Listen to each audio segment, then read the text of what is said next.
Good evening, this is Tacks from Zakka. Jacob, the third wave is a very real possibility, but it doesn't mean that it is inevitable. It is our behavior which could either bring or bar the third wave. So to that extent, what is extremely worrying are these pictures of tourists thronging hill stations, whether it is Shimla, Manali, Nainital, even in the south, places like Nandi Hills.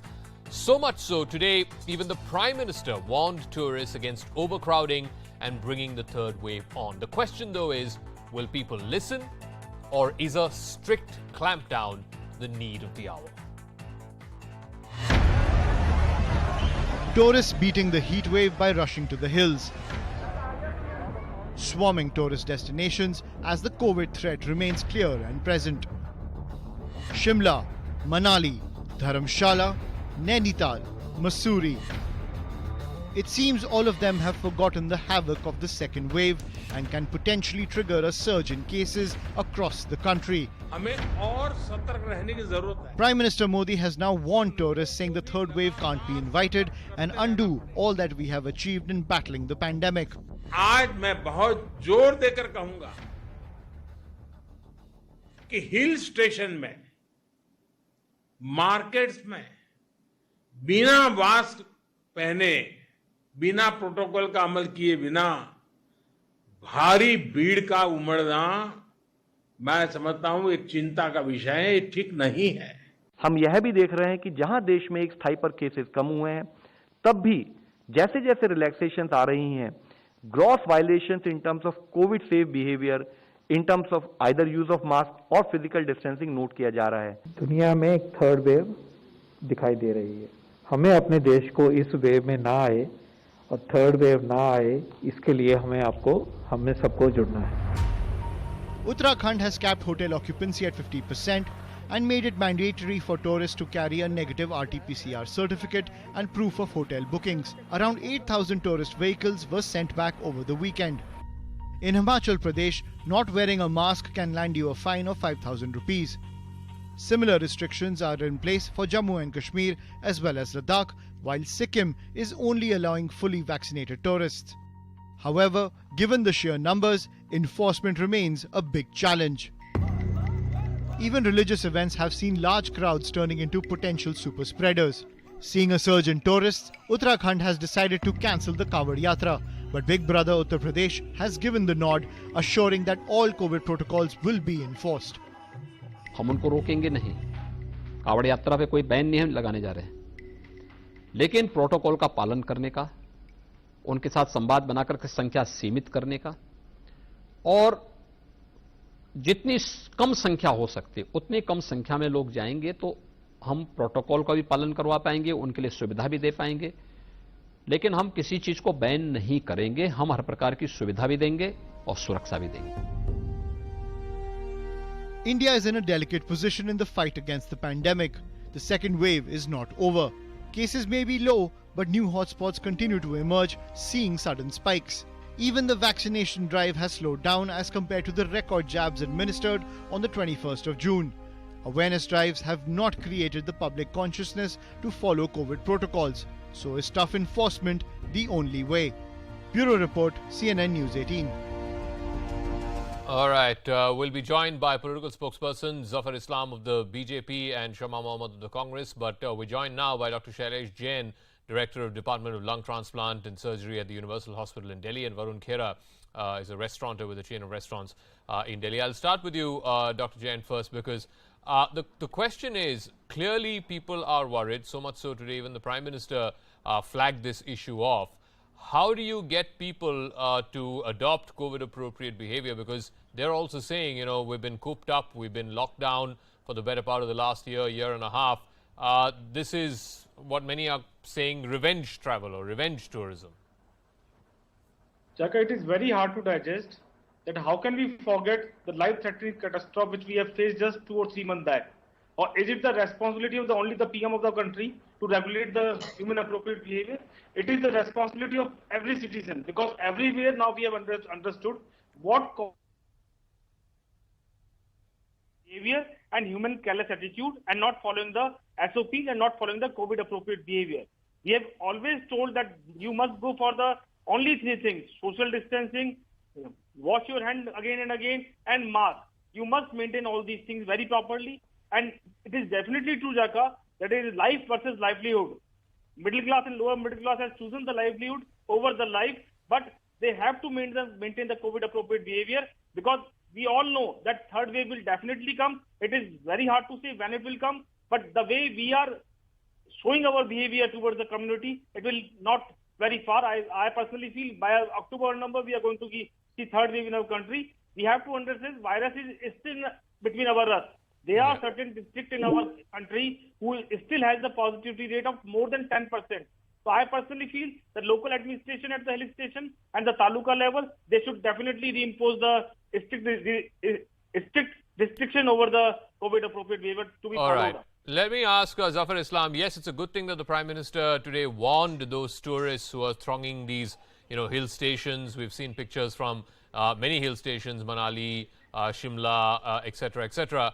But the point is, who is going to enforce this on the ground? You heard Dr. Jain a moment ago, Zafar, saying that ultimately local administration has to crack the whip. You can't allow, such huge crowds of people thronging. Zakka, you're right.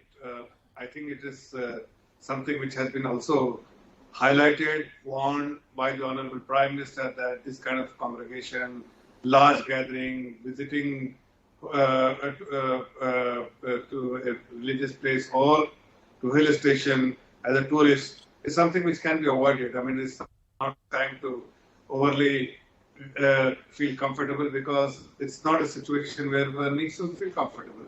I think this has been sensitized by the Honorable Prime Minister, and people should listen to him. People should acknowledge the concern which has been expressed by the Honorable Prime Minister, and the local authorities should also exercise the authorities and the power they have been given to control such thing, because everywhere in the world, I mean, like you have seen in UK, they have gone through the worst. Yes, the football match, because they are very passionate about. Just the kind of what we have seen. I mean, something unprecedented.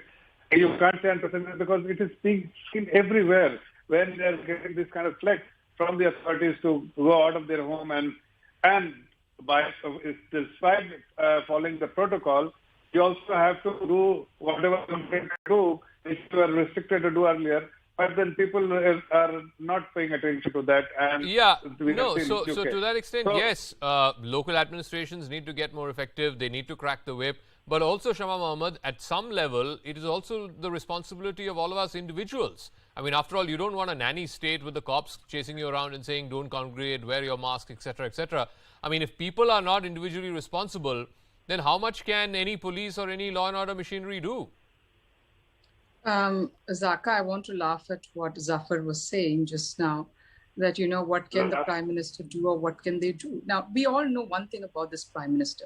When he decides to do something, he does it. He's a very firm man. He takes very strong decisions. Now, whenever I listen to him, I feel there is a proverb in English, run with the hare, hunt with the hound. Now, which state who rules Uttar Pradesh? The Bharatiya Janata Party. Now, we all know that on July 25th, the Kanwar Yatra is going to start. In this particular thing, that devotees come all over, huge respect to them. They come from all over the country. They go there, they take water from river Ganga, the holy Ganga, and go back to wherever there is Shiv Lingas or the Shiv temples, Lord Shiva's temple, and offer it there. Now, they come from various parts. I believe this yatra should not happen, as Uttarakhand government has taken the right decision, because we saw what happened with the Kumbh. Now, the Prime Minister should call up Mr. Yogi and said, listen, I am very worried about this. Please cancel this yatra. It is not the function of the Indian Medical Association to write a letter to these people and say, listen, we had a COVID wave, a second wave with this yatra as well as with the elections. You can't have it right now. It's the job of the Prime Minister of India, who is in charge of the COVID task force, and he has to, and that's his own state. I mean, it's governed by the Bharatiya Janata Party. Now, I was seeing pictures of Manali, Shimla. Now, which is that state again? Himachal. Who is the government there? The Bharatiya Janata Party. So why does not the government be stern on these things and take strong decisions and say, you know what, we can't have this. We've lost a lot of lives on the second wave. Why to lose? So isn't it better? Prevention is better than cure. Okay. Maybe we might not be any religion, whether it's Islam, Christianity, Hinduism. no religious congregation should happen right now. No religious congregation, no tourist congregation. Very quickly, Zafar, respond, and then I'll go to Varun Khera after this. Zafar, quickly. See, the appeal which has been made by the Prime Minister is very, very, very clear that people should adhere to the protocols. People should avoid such things, and it is the responsibility of individuals also to understand that there is something which can potentially hurt everyone. Okay. And this is a menace to the society. This is a serious concern for everyone. This should be a serious concern for everyone. Authorities can, as you said, that they can crack the whip, but it is for the people who have to understand how much authorities can exercise power. No, but you can cancel the yatra, Zafar. You can cancel the yatra. Uttarakhand has cancelled the yatra. But anyway, let me go to Varun Khera to get a perspective from somebody whose life and livelihood depends on people going out and eating. He's a restaurateur. So when you see the pictures of these tourists thronging these hill stations, obviously many of these small states, many of these small towns depend on tourism for sustenance. So I guess at some level your sympathies are with them. But at the same time, Varun, the more crowds throng, the more they are putting themselves at risk. They are putting those places at risk, and the longer this whole recovery process is going to take.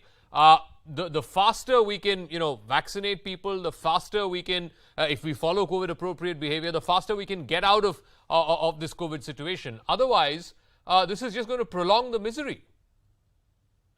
Very rightly said, Zakka. I believe I'm really appalled at looking at people how they are going. It's a clear and present danger in front of us, and people are behaving that it's a doomsday. I don't know why are they going. They're thinking that this is the end of their lives and this is going to be the last time they will be traveling. I wonder why can't one particular vacation can be on hold till the time things get settled. The government is trying to create protocols and everything. The policing is also happening. Everybody's trying to do their best. I'm not denying. I'm not here to oppose or basically be with someone. I'm with everybody. We are with the government. Our industry has particularly been with the government, and we've been suffering a lot.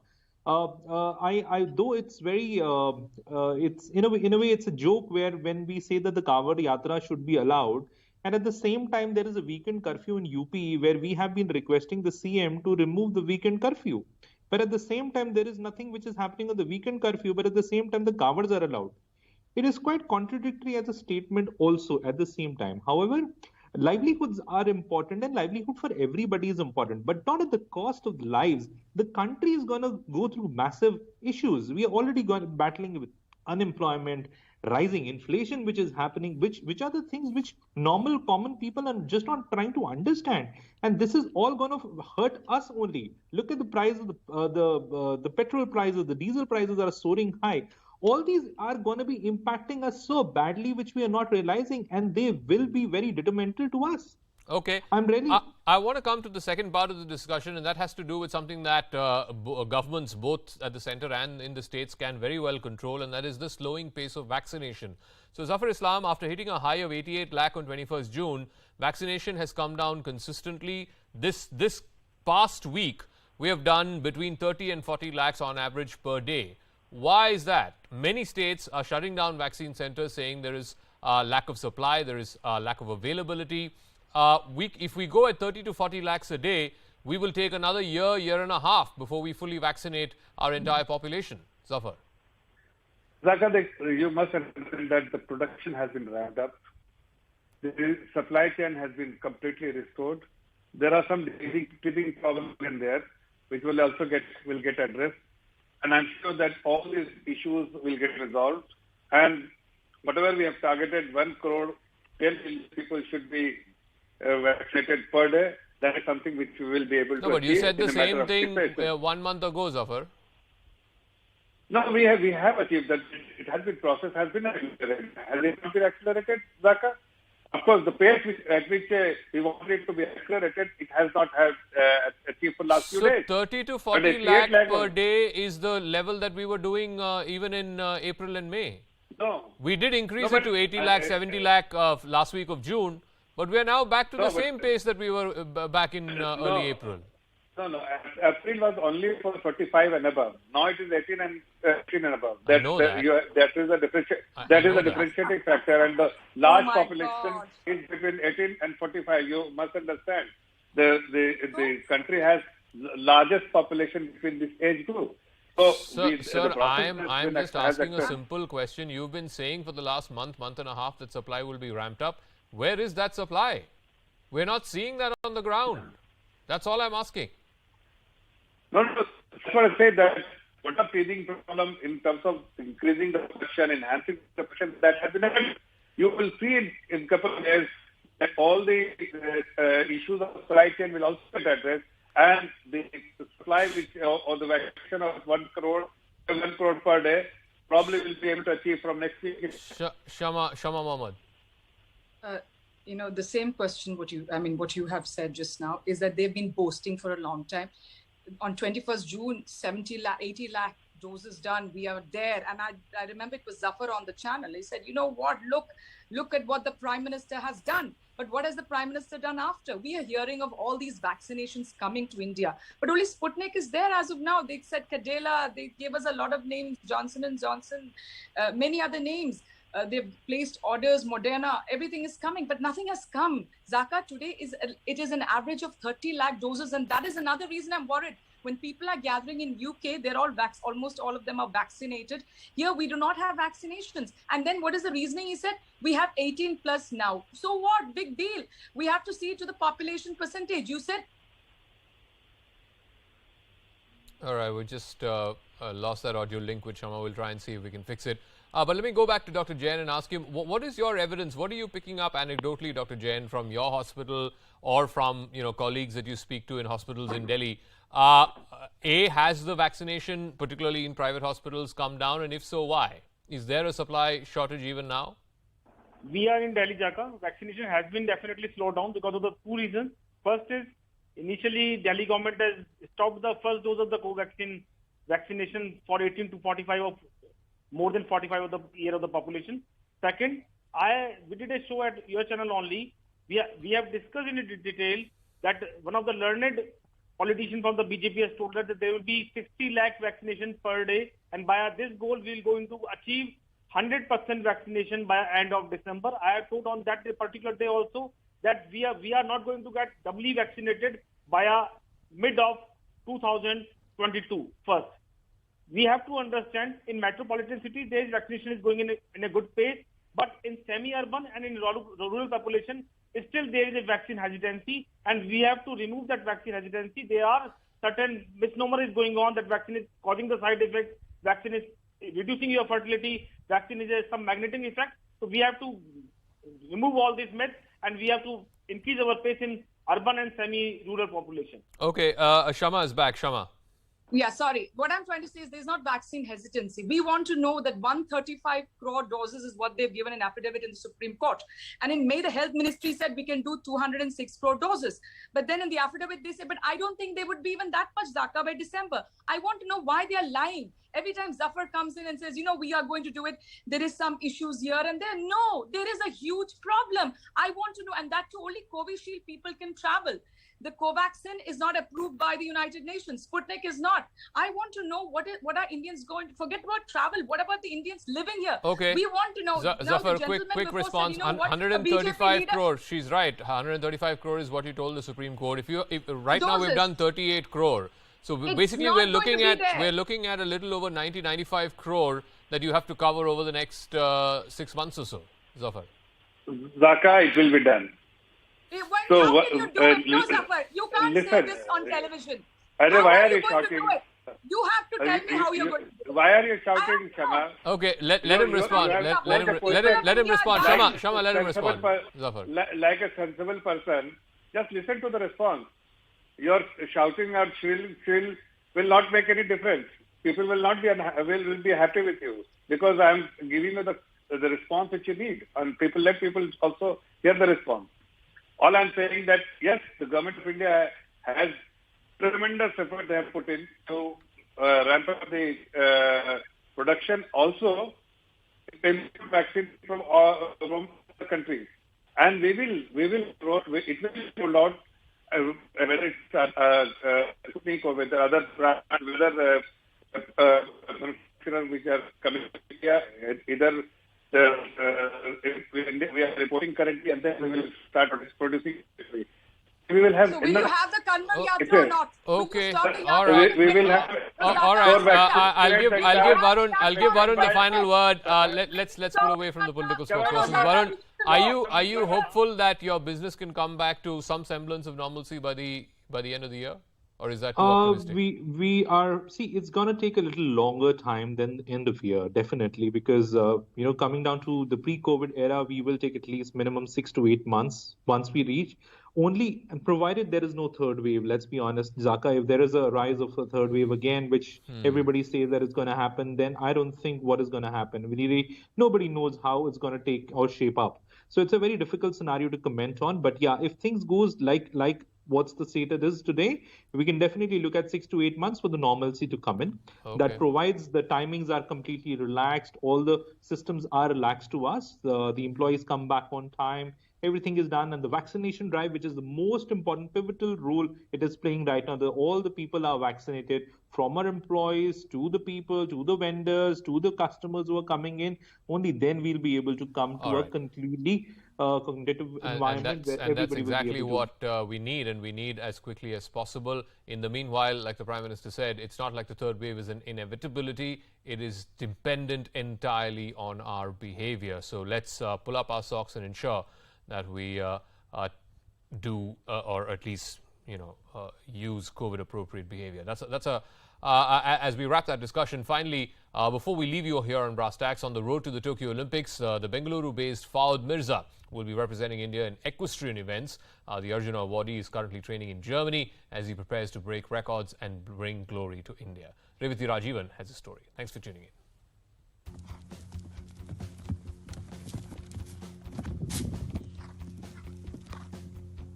The first Indian equestrian to qualify for the Olympics in 2 decades. 29-year-old Fawad Mirza is racing through to create history. His Asian Games feat in 2018, where he won 2 silver medals at both individual and team events, is tagged as nothing short of a miracle. Back at his home in Bengaluru, a farm spread over 1.5 acres, 13 horses, stables, trophies, medals, and pictures will tell you his story. Fawad's entry into the sport wasn't accidental. For 8 generations, his family has been connected to horse riding. My great-great-grandfather, he came from Iran in 1824 and he settled down in India. And he brought with him Arab horses. My grandfather was a trainer. My father was in the 61st Cavalry and the President's Bodyguard. He commanded the President's Bodyguard. And he played polo and for India and things. So then it just carried on. I ride, yes, and of course both my sons ride. Fawad's equine companion at the Junior Nationals, which got him his first medal in 2003, 24-year-old El Dorado, is at the farm with a stable boy, waiting for Fawad, who is now going to take a Diara 4 or a Senior Medicote with him to Tokyo. मैं 13 साल से हूँ, 2007 से हूँ और इसका नाम L Dorado है। ये फवाद साहब को फेवरेट घोड़ा है और फवाद साहब बहुत अच्छा राइडर है, ठीक है ना। तो मैंने फवाद साहब के साथ अच्छा काम किया है, तो अभी ओलंपिक में जा रहा बहुत अच्छा लग रहा है, तो हम ऐसे सारे ओलंपिक गोल्ड मेडल लाना चाहिए। In all his pictures, under his right eye, Fawad has a cut mark that he got from falling from a horse when he was just 6 years old.